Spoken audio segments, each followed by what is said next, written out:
제5장 부직갱이. 거실은 싸늘하고 청강의 방문은 굳게 닫혀있다. 월이는 잠옷 위에 걸치고 있던 가운을 여미고 허리끈을 질끈 동여맨다. 지금쯤 청강은 화장대 앞에 앉아 머리 손질을 하고 있을지 모른다. 새벽에 깨는 건지 아니면 밤새 잠을 못 이룬 건지 알 수는 없다. 엊그제부터다. 청강은 멀리 떠날 사람처럼 성장을 한 채 방에서 나오곤 한다. 이젠 집에 데려다 달라 울며 애원하지 않고 스스로 집을 찾아 나설 작정을 할 만큼 자의식이 한층 더 강해졌다. 그러나 다행히도 청강은 떠난다는 말을 못하고, 아니 떠날 곳을 알지 못해 막막해하다가 다시 주저앉아 버리고 만다. 언젠가 그 모습 그대로 집을 나가버릴지 모를 것 같은 불안감이 안 드는 것은 아니지만 월이는 청강의 자포자기에 안도하였다. 하지만 청강은 전혀 다른 문제로 월인을 혼란에 빠뜨렸다. 청강이 월인을 세 사람으로 구분짓고 있다는 걸 안 것도 처음 성장을 하고 나오던 아침이었다. 밥하는 아저씨는 어디 갔어요? 성장을 하고 나온 청강을 실망시키기 싫어 밖에 나가서 외식하자고 조심스럽게 제안을 했는데 청강이 생뚱맞은 얼굴로 그렇게 물어온 것이다. 월이는 얼른 대답을 못했다. 밥하는 아저씨가 누구일까 생각해보니 자신인 것 같았다. 하지만 무슨 일인지, 왜 그렇게 질문을 하는 건지 알 수가 없었다. 혼란스러운 건 월인이었다. 장작 패는 아저씨도 통 안 오시는 것 같던데. 청강이 혼잣말처럼 중얼거리는 순간 제욱이 떠올랐으나 그럴 리 없었다. 청강이 자신을 셋, 어쩌면 그 이상의 존재로 구분지어서 각각 다른 사람으로 보고 있는 것이라고 판단했었다. 주방에서 밥하는 월인과 장작을 패는 월인을 전혀 다른 남자로 착각하고 있다는 걸 알고 나자 매번 그를 처음 보는 낯선 남자로 보는 듯한 그 눈빛이 이해가 되었다. 음식 배달 온 남자에 대한 기억은 사라져 버리고 없는 듯 월인을 향해 가끔 반가워하던 눈빛도 웃음도 더는 찾아볼 수 없었다. 어떻게 받아들여야 할지 또는 어떻게 대해야 할지 난감하기만 했던 월인은 의사에게 전화를 걸어 사정을 말했다.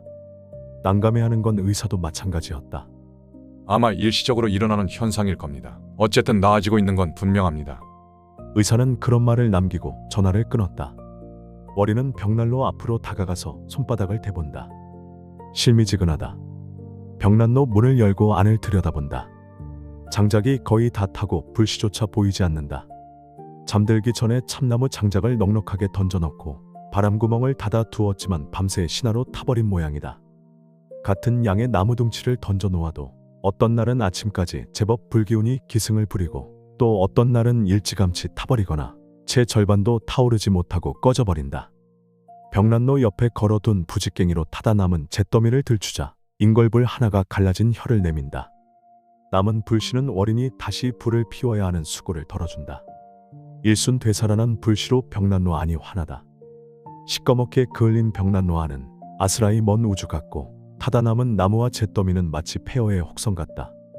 간밤에 가속 팽창하고 있는 우주의 모습을 실감나게 보여준 우주과학 다큐멘터리 영상 탓일 것이다. 월이는 혹성 위에 비스듬히 들러붙어 엄청난 속도로 수직 상승하는 꿈을 꾸었다.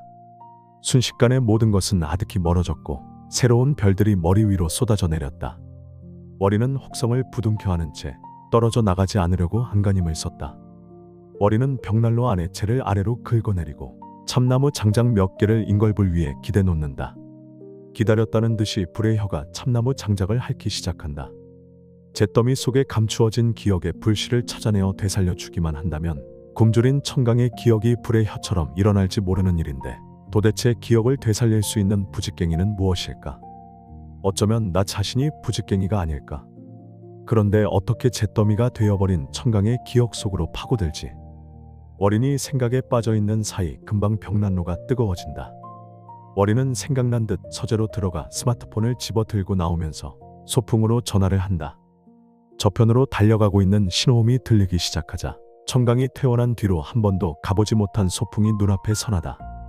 야트막한 언덕이 있고 언덕 위에 커다란 나무 아래 벤치가 놓여있는 정원을 지나 현관문을 열고 들어서면 330여 제곱미터 정도 되는 천장이 높은 거실이 나온다. 입구에는 카운터 겸 안내 데스크가 있다. 언제나 웃는 얼굴로 손님을 맞고 친절하게 계산해주는 송현이 대리와 인사를 나누고 들어가면 거실 맞은편으로 한옥식 미닫이 문이 먼저 눈에 들어온다. 문 앞에는 걸터 앉을 수 있는 넓이의 마루가 있다. 미닫이 문을 열면 연애가 가능한 온돌방들이다. 방의 칸막이는 언제든지 붙였다 뗄 수 있도록 되어 있고 거실 한쪽은 원목 식탁으로 채워져 있다. 우측 주방 옆 창가에 월인의 사무실이 조그맣게 있다. 그곳에 앉아 있으면 인공연못에 있는 물레방아에서 떨어지는 물소리가 들린다. 정원의 작은 연못엔 비단잉어들이 산다. 월인은 창문을 열고 잉어들에게 먹이를 주곤 했다. 사무실 쪽문을 열면 월인이 손수 설계하고 꾸민 주방이다. 유명 호텔 주방장들의 자문을 구하고 또 자신의 상상력을 보태서 주방을 설계했다. 비싼 식대를 지불해가며 청강과 함께 수많은 호텔과 주방을 견학하고 머릿속에 담아온 것도 큰 도움이 됐다. 청강이 한번 본 것들을 정확하고 정밀하게, 심지어 벽지의 문이며 몰딩의 생김새까지 단숨에 스케치해 주었기 때문에 훨씬 수월하게 인테리어를 할 수 있었다.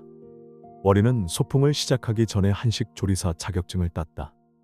소풍의 주메뉴인 간장게장뿐만 아니라 월인이 개발한 메뉴가 따로 준비되어 있어서 특별히 요리를 배워야 할 필요는 없었다. 게다가 월인은 한식에서 양식, 일식, 중식 등 어지간한 음식은 거의 다 만들 수 있었기 때문에 요리를 따로 배워야겠다는 생각은 아니었다. 단지 다른 세계에 발을 들여놓기 전에 그 세계를 좀 더 체계적으로 알고 싶었을 뿐이었다. 소풍의 주메뉴인 간장게장은 월인이 대학 시절 외할머니에게 전수받은 것이다. 대학 다닐 때 집밥이 먹고 싶어지면 월인은 가끔 전철을 타고 제물포에 있는 외할머니 댁에 가곤 했다. 친구들까지 데리고 갑작스럽게 찾아가도 외할머니는 금방 진수성찬을 차려주시곤 했는데 친구들은 반찬이며 찌개를 맛보며 감탄사를 연말했다. 공짜로 밥을 얻어먹는 데 대한 인사치레만은 아니었다. 외할머니가 계시지 않아도 부엌을 뒤지면 집밥의 그리움을 달래줄 반찬 한두 가지는 나왔다. 그 중에서도 독에서 꺼내 먹었던 간장게장 맛은 두고두고 잊을 수 없다. 월인이 입대해서 훈련을 받고 있을 때 외할머니가 돌아가셨지만 월인은 그 전에 이미 간장게장 담는 법을 외할머니에게 배워서 알고 있었다. 사내놈이 별걸 다 알고 싶어 한다며 면박을 주면서도 외할머니는 독 고르는 법에서 보관하는 장소나 방법까지 세세하게 가르쳐 주었다. 집안에서 외할머니의 간장게장 담그는 방법을 전수받은 사람은 월인이 유일했다. 월인의 어머니도 이모들도 외할머니의 간장게장 담그는 방법을 전수받지는 못했다. 그만큼 외할머니의 죽음은 갑작스러운 것이기도 했다. 무엇보다 요리는 월인이 어릴 때부터 즐겨 해오던 취미다. 그러다 보니 식재료 다루는 방법을 터득하게 되었고 칼질도 능숙하다. 99한 대갓집 살림을 하던 외할머니의 음식 솜씨를 어머니가 물려받았고 월인은 외할머니와 어머니의 손맛을 두루 체험하면서 음식에 대한 관심을 키워왔다. 어머니가 전통적인 요리법을 고수하고 외할머니에게 배운 음식들을 고집스럽게 지키려고 애를 써왔다면 월인은 새로운 음식과 낯선 음식 문화를 집안의 식탁으로 가져오는 선구자적 역할을 했다. 그만큼 월인은 맛에 대한 감각이 뛰어났고 새로운 음식에 대한 관심도 많았다. 하지만 요리사가 되겠다는 생각을 해본 적은 없다. 공직에서 물러날 때도 그랬다.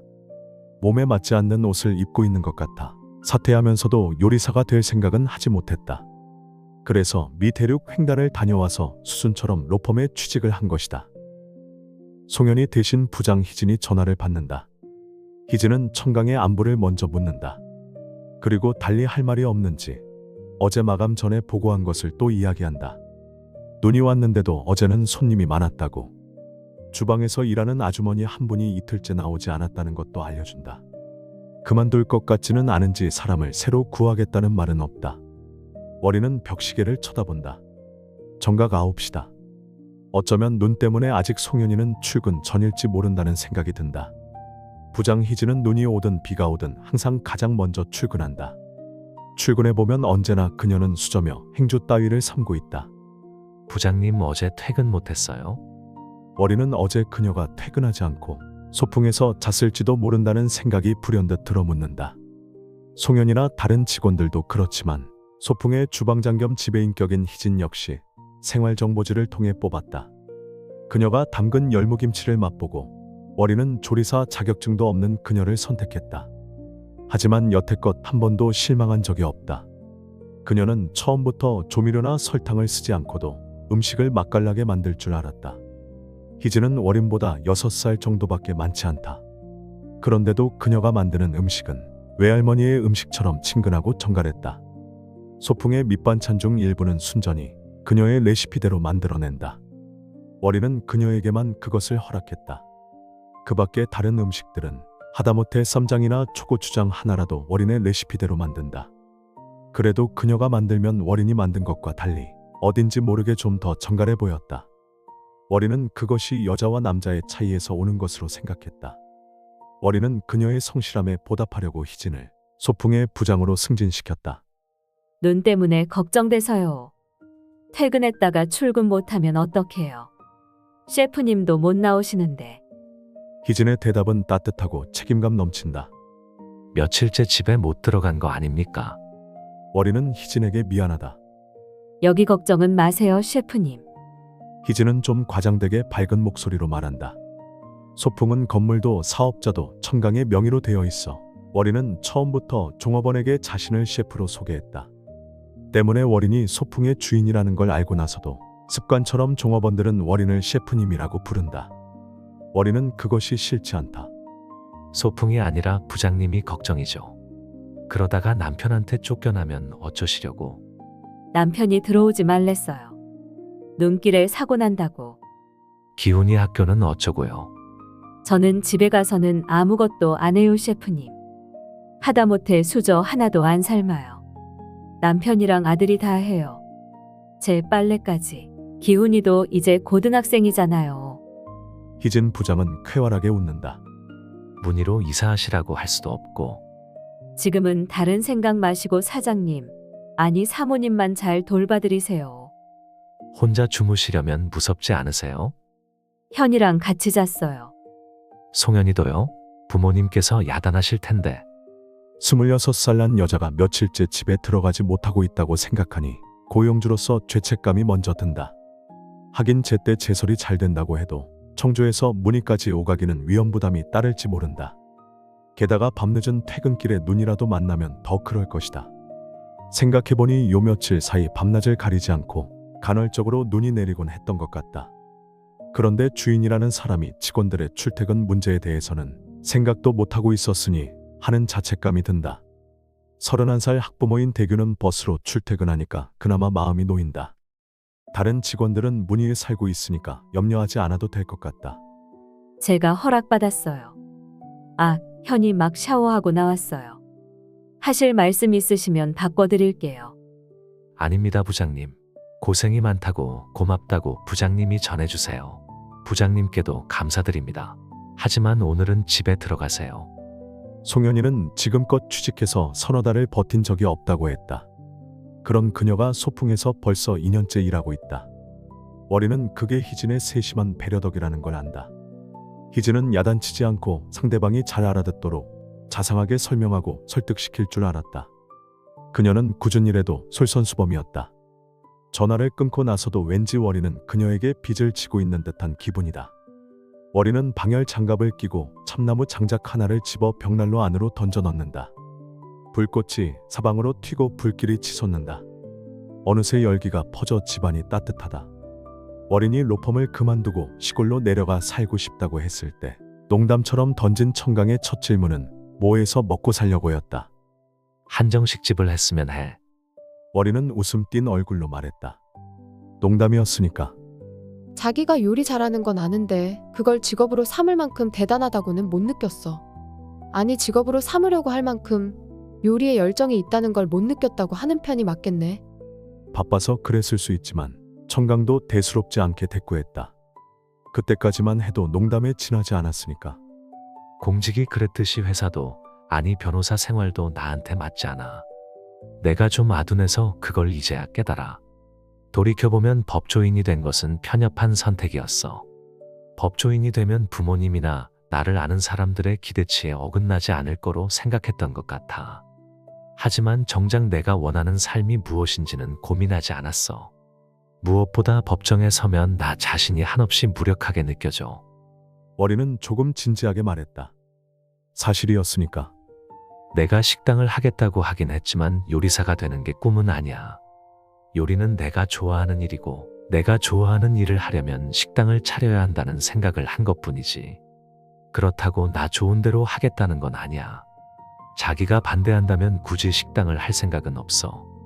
회사에 그냥 다니라면 다닐 거고 나한테는 자기가 원하는 게 무언지가 중요해. 하지만 대답하기 전에 우리의 결혼 생활을 한번 돌아봐 주었으면 해. 결혼 후 우리가 함께 1시간이며 함께 밥을 먹은 날이 얼마나 되는지.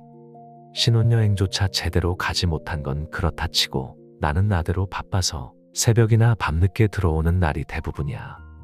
자기도 해외 출장이나 야근으로 집을 비우는 날이 많고 집에 와도 자기가 없기 때문에 혼자 살 때와 별반 다르지 않아. 집안의 배인 자기의 향취가 나를 맞아주는 덕분에 외로움이 배가 되는 것은 결혼 전과 확실히 다르지만 그것은 부작용에 가깝지. 나를 힘들게 하거든. 의도하지 않았는데 어쩌다 보니 진지한 대화가 되어 가고 있었다. 자기와 헤어져 있으면 항상 자기가 그리웠어. 함께 있으면 이렇게 좋은데 어떻게 그립지 않겠어. 솔직히 말하면 자기가 보고 싶어 온 적도 있어. 자기랑 결혼하니까 타국의 호텔방에서 혼자 자는 게 너무 힘들더라고. 회사를 그만둘까 생각해봤는데 그래봐야 자기도 집에 들어오지 못하는 날이 많은 것 같아서 포기했었던 것 같아. 청강의 목소리는 들떠 있었다. 자기야, 나는 시골 중학교 선생이 되고 싶었어.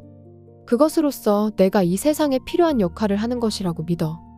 자기를 만난 뒤로 줄곧 그런 꿈을 꿨어. 그런데 말이야. 식당 말고 그냥 농사꾼이 되면 어때? 나는 자기가 농사꾼이 되면 더 나을 것 같아.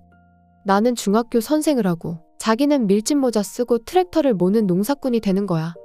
수업을 마치고 나면 내가 새참을 내다 줄게. 그러면 매일 얼굴 보고 함께 밥 먹고 함께 자고 생각만 해도 행복해서 죽을 것 같아.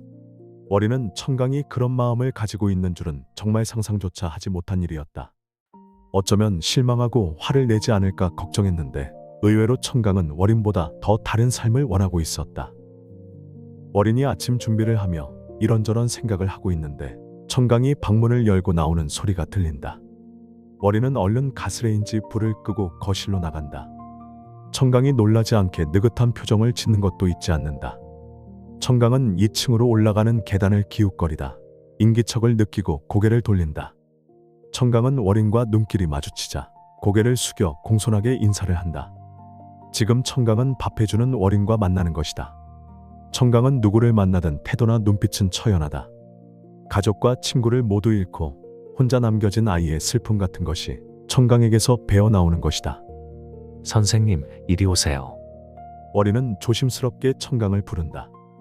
눈 내리는 겨울인데 봄가을에나 입는 원피스를 입은 것이 걱정스럽고 마음에 걸리기는 하지만 예전처럼 예쁜 청강을 보니 기쁘다. 저기 저. 청강이 말을 잇지 못하고 달아나려다 들킨 사람처럼 당혹스러워하는 이유를 월이는 알고 있다. 그녀가 무엇을 두려워하는 것인지. 어디론가 떠날 작정이었지만 집 밖으로 나서는 것조차 두려워진 것이다. 지금 떠나려고 나왔는데 가야 할 곳도 가고 싶은 곳도 생각나지 않는 막막함이 청강에게서 보인다. 식사 준비가 다 됐습니다. 월이는 작정하고 청강을 타인처럼 정중하게 대한다. 어쩌면 그게 어느덧 숙녀처럼 행동하고 숙녀처럼 생각이 깊어진 청강의 마음을 편하게 해줄지 모른다. 청강은 자꾸 현관문 쪽으로 시선을 던지면서도 월인의 부름을 거절하지 못하고 주춤주춤 식탁 앞으로 다가온다. 가까이 보니까 정성 들여 화장한 얼굴이다. 오늘은 그냥 옷만 갖춰 입은 게 아니라 처음으로 자기 얼굴을 바라보고 사고전처럼 화장을 한 것이다. 청강은 매일매일 조금씩 자신을 되찾고 있는 것일까? 아니면 전혀 다른 새로운 자아로 변신 중일까? 분명한 것은 자기 얼굴조차 낯설어 하던 청강이 이제 자기를 받아들이기 시작한 것이다. 어렵게 자기를 받아들인 그녀가 다음엔 무엇을 또는 누구를 받아들일지. 월이는 기대와 동시에 알 수 없는 불안을 느낀다.